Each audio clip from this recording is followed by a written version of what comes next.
সকলোকে ধন্যবাদ জনাইছোঁ। ইয়াত আজি প্ৰতিষ্ঠা লগ্নৰ এই শুভক্ষণত যিসকলে যি সপোন দেখিছিলে কানৈ মহাবিদ্যালয়ৰ সমগ্ৰ বিশ্বত উজ্বলাই তুলিবৰ কাৰণে প্ৰতিষ্ঠাপক অধ্যক্ষ উপাধ্যক্ষ অধ্যাপক অধ্যাপিকাসকল কৰ্মচাৰীসকল সকলোকে মই স্মৰণ কৰিছোঁ। তেওঁলোকে যি সপোন দেখিছিলে সেই সপোনটো আমি আগুৱাই নিবৰ কাৰণে চেষ্টা কৰিছোঁ। আৰু মই বৰ্তমান অধ্যক্ষ হিচাপে মই একোৱেই কৰা নাই। আচলতে আমাৰ অধ্যাপক অধ্যাপিকা কৰ্মচাৰী ছাত্ৰ ছাত্ৰী অভিভাৱক শুভাকাংক্ষী ৰাইজ প্ৰাক্তন ছাত্ৰ ছাত্ৰী এইসকলে আচলতে মোক সহযোগিতা আগবঢ়াইছে আৰু মই গাড়ীখনৰ ষ্টেৰিংডাল ধৰি গৈছোঁ।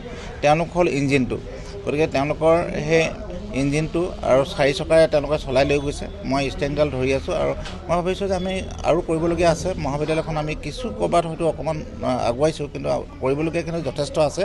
আমি সেই সপোনটো বাস্তৱত ৰূপায়িত কৰিবলৈ চেষ্টা কৰিছোঁ। কাৰণ কেলৈ কানৈ মহাবিদ্যালয় বৰ্তমান সমগ্ৰ ভাৰতবৰ্ষৰ এখন অন্যতম মহাবিদ্যালয় হিচাপে পৰিগণিত হৈছে আৰু ইতিমধ্যে ৰাষ্ট্ৰসংঘৰ তৰফৰ পৰাও আমি চেণ্টাৰ অফ এক্সেলেঞ্চ এৱাৰ্ডকে ধৰি বিভিন্ন সন্মান আমি লাভ কৰিছোঁ। আজিও আমাক সন্মানিত কৰিছে গ্ল'বেল আমাৰ এটা সন্মান লাভ কৰিছোঁ আমি গ্ল'বেল লেভেলৰ মিছন নলেজ প্ৰগ্ৰামৰ। গতিকে মই আজি যিসকলে আমাক সহযোগিতা কৰিলে, বিশেষকৈ আমাক জ্যোতিপ্ৰসাদ কানৈ ছাৰ, তেখেতে সদায় আমাৰ লগত থাকে, ছাৰ দৰে থাকে। গতিকে তেখেতক মই ধন্যবাদ জনাইছোঁ।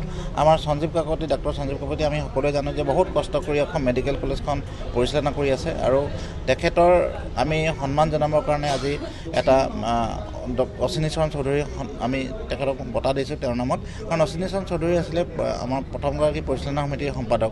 গতিকে তেখেতক আমি দুগমীয়া কৰাৰ লগতে যিসকলে আমাৰ পৰিয়ালটোৰ হৈ কষ্ট কৰি আছে, সমাজখন গঢ়িবৰ কাৰণে সপোন দেখিছে, মই তাৰ পদক্ষেপ গ্ৰহণ কৰিছিলোঁ। আমাৰ ডক্টৰ সঞ্জীৱ কাকতি ডাঙৰীয়া, আমি অমীয় হাজৰিকা, তেখেতক আমি সকলোৱে জানো ডিব্ৰুগড়বাসীৰ আচলতে মিলনজ্যোতি সংঘৰ প্ৰাণ প্ৰতিষ্ঠাতা বুলি আমি ক'ব পাৰোঁ। গ্ৰন্থমেলাকে ধৰি যিজনে সমগ্ৰ মানৱ সমাজক পোহৰ বিলাবৰ কাৰণে চেষ্টা কৰি আছে ক্ৰীড়াৰ যোগেদি, সংস্কৃতিৰ যোগেদি। অমীয় হাজৰিকাক তেখেতক আমি সুসংগঠক বঁটা আমি প্ৰদান কৰিছোঁ। আমাৰ ছাত্ৰ ছাত্ৰী কেইবাগৰাকীকো আমি সন্মানিত কৰিছোঁ আৰু প্ৰতিটো বিভাগৰ পৰা আমি 3গৰাকীকৈ ছাত্ৰ ছাত্ৰীক শ্ৰেষ্ঠ ছাত্ৰ ছাত্ৰী আমি নিৰ্বাচিত কৰি সন্মানিত কৰা হ'ব।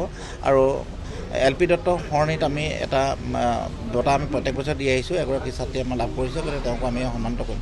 গতিকে মই যিসকলে আজি সহযোগিতা আগবঢ়ালে এই ক্ষেত্ৰত আমাৰ ডক্টৰ চন্দনা গোস্বামী প্ৰমুখ্যে উদ্যোক্তাসকলক মই ধন্যবাদ জ্ঞাপন কৰিছোঁ আৰু অতিথিসকলক শুশ্ৰূষা কৰাৰ কাৰণে মই পুনৰ সকলোকে ধন্যবাদ জনাইছোঁ। আজি আমাৰ কাৰণে এইটো এটা ঐতিহাসিক দিন আছে, গৌৰৱ ফিল কৰি আছোঁ। আকৌ অলপ কান্দি দিয়া নিচিনা হৈ আছোঁ। 81 years আজি হৈ গ'ল। মোৰ ককাবিলাকে 60 years আগতে, 60 বছৰ আগতে এওঁ ঢুকালে। এই 60 বছৰত এইবিলাক 4টাই ইনষ্টিটিউশ্যন যিটো আছে নহয়, DHSK Kanoi college, DHSK commerce college, Manohari Devi girls college, DHSK law college, এই 4টাইহে খুব উন্নতি কৰি গৈ আছে। চবতকৈ ওপৰত আমাৰ DHSK কলেজ লাষ্ট 10 বছৰত যেনেকুৱা কৰিলে উন্নতি, যেনেকুৱা পৰিৱেশ ইয়াত বনাই দিলে, পঢ়াৰ লগতেতো আছে, একাডেমিকলি আছে, পিছে এতিয়া পূৰা ভাৰতবৰ্ষত এইটো এটা মডেল কলেজৰ নিচিনা হৈ গৈছে। তো আমি এতিয়া আমাৰ ফেমিলিয়ে এইটো ডিচাইডো কৰিছোঁ কি আমাৰ যিটো বৰ্তমান প্ৰিন্সিপাল চাহাব আছে ডক্টৰ শশীকান্ত শইকীয়া চাহাবক আমি এটা কানৈ বঁটাটো আগবঢ়াম। এইটো কাৰণে আমি গভৰ্ণৰ অফ আছামৰ লগত যোগাযোগ কৰি আছোঁ। এওঁ আহিব অক্টোবৰ নৱেম্বৰ মাহত, তেতিয়া এই বঁটাটো এওঁক দিয়া হ'ব। তাৰপিছতে আমি কথা পাতি আছোঁ কি আমাৰ এই যি কলেজবিলাক আছে ধীৰে ধীৰে গভৰ্ণমেণ্টে মাটি এক্সট্ৰা আছে লৈ ল'ব পাৰে। তো আমি কৈছোঁ কিটো যদি ক্লাষ্টাৰ অফ কলেজ কৰি দিওঁ, তেতিয়া ইয়াৰ মানে খেলা ধেমালি কৰিবৰ কাৰণে মানে স্পৰ্টছ ইজ এ মাষ্ট নাও ডেজ। স্পৰ্টছত বিলাক একো নহ'বগৈ। তো এই স্পৰ্টছৰ গ্ৰাউণ্ডবিলাকটো আমাৰ বাকী কলেজবিলাক আছে, যেনেকুৱা কমাৰ্চ কলেজ আছে, তাত এক ইঞ্চি জেগা নাই। MDKG গাৰ্লছ কলেজ আছে, তাতো জেগা নাই। এইবিলাক কলেজবিলাকে চবে আহি কিনি এই মঠটো, এই গ্ৰাউণ্ডটো যদি ইউজ কৰি লয়, তেতিয়াতো আমাৰ লেণ্ড ইউটিলাইজেশ্যনো হৈ গ'ল আৰু এওঁবিলাকৰো নাকৰ কাৰণে এটা ক'বলগীয়া হৈ গ'ল কি আমাৰ স্পৰ্টছ গ্ৰাউণ্ড আছে। আৰু কিবা প্ৰগ্ৰাম হ'লেই চবে মিলি কিনি যেতিয়া কৰিব নহয়, তেতিয়া প্ৰগ্ৰামৰ আনন্দটো বেলেগ হ'ব। তো কানৈত বুলি কিনি এনেকুৱা কৰি কিনি এটা ক্লাষ্টাৰ অফ কলেজেছ হৈ যাব। পিছত গৈ কিনি এইটো কালান্তৰত মইতো নাথাকিম। তো এইটো আমাৰ ডিমড ইউনিভাৰ্চিটিৰ নিচিনা হৈ যাব, কানৈ ইউনিভাৰ্চিটি নিচিনা ইয়াত হৈ যাব, য'ত চবে আগবঢ়াব। ধন্যবাদ আকৌ আপোনালোকৰ বহুত বহুত ধন্যবাদ আপোনালোক। ডিব্ৰুগড় হনুমান বস কাৰ্ণৰ কলেজৰ এই 81তম জন্ম দিৱসত এজন প্ৰাক্তন ছাত্ৰ হিচাপে মই আজি উপস্থিত থাকিবলৈ পাই নিজকে নথৈ আনন্দিত অনুভৱ কৰিছোঁ। তাৰ লগতে সংগতি ৰাখি ডিব্ৰুগড়ৰ এজন স্বনামধন্য শিক্ষাবিদ শ্ৰীযুত অচ্যুতচৰণ চৌধুৰী বঁটা মোক প্ৰদান কৰা হ'ল। মই বঁটাৰ যোগ্য হয়নে নহয় নাজানো, কিন্তু কানৈ কলেজৰ শিক্ষক মণ্ডলী আৰু অধ্যক্ষসকলে মোক যোগ্য বিবেচনা কৰাৰ বাবে মই ধন্যবাদ জনালোঁ। বঁটাই মানুহক অনুপ্ৰাণিত কৰে।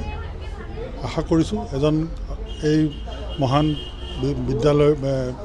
মহাবিদ্যালয়খনৰ এজন প্ৰাক্তন ছাত্ৰ হিচাপে মোক চিকিৎসক আৰু চিকিৎসা বিজ্ঞানৰ শিক্ষক হিচাপে আৰু গৱেষণাৰ দিশত কাম কৰি যাবলৈ অনুপ্ৰেৰণা দিব, আৰু মই অনুজসকলক উঠি অহা প্ৰজন্মক নিজৰ বাট দেখুৱাই যাবলৈ সক্ষম হোৱাত সহায় কৰিব বুলি মই আশা কৰিলোঁ। পুনৰবাৰ উদ্যোক্তাসকলক মোৰ আন্তৰিক ধন্যবাদ জনালোঁ। কানৈ মহাবিদ্যালয়ে মোক যিটো সন্মানেৰে সন্মানিত কৰিছে, মই তাৰ বাবে কিমান উপযুক্ত মই নিজে নাজানো, কিন্তু জীৱনৰ বিয়লি বেলাত এনেধৰণৰ বঁটা বাহনে যথেষ্ট অনুপ্ৰাণিত কৰে, আৰু ভৱিষ্যতেও মই অন্ততঃ কাৰ্যক্ষম অৱস্থালৈকে থকালৈকে মই সমাজৰ শিক্ষা আৰু ক্ৰীড়া সংস্কৃতিৰ প্ৰতি আমাৰ নিজৰ যিখিনি কৰিবলগীয়া থাকে সেইখিনি আগবাঢ়ি যাম বুলি মই আজি অতি গৌৰৱ অনুভৱ কৰিছোঁ। আজি এই লক্ষী দত্ত ছাৰৰ সোঁৱৰণত আৰু কানৈ প্ৰতিষ্ঠা দিৱসত যি অনুষ্ঠান পতা হৈছে, সেই অনুষ্ঠানত আমাৰ কানৈ কলেজলৈ ইউনেস্কোৰ পৰা এটা বঁটা আগবঢ়োৱা হৈছে, এটা সন্মান আগবঢ়োৱা হৈছে, যাতে এইখন কলেজ এনেকুৱা পৰিৱেশ আৰু এইখন কলেজৰ যিখিনি উন্নতি হৈছে, এইখন কলেজে ল'ৰা ছোৱালীৰ সৈতে যিবিলাক উন্নতি কৰিছে, বিশেষকৈ আমাৰ এতিয়াৰ অধ্যক্ষ ডক্টৰ শশীকান্ত শইকীয়াদেৱৰ লিডাৰশ্বিপত এই কলেজখনে যি আগবঢ়াই গৈছে, গোটেই সমাজৰ কাৰণে কাম কৰিছে, আৰু এটা উদাহৰণ হিচাপে আমি কানৈ কলেজক সন্মুখত ৰাখি সকলোৱে আজি আমাৰ সমাজৰ কাৰণে কাম কৰি যাবৰ কাৰণে আমি উৎসাহিত হৈছোঁ।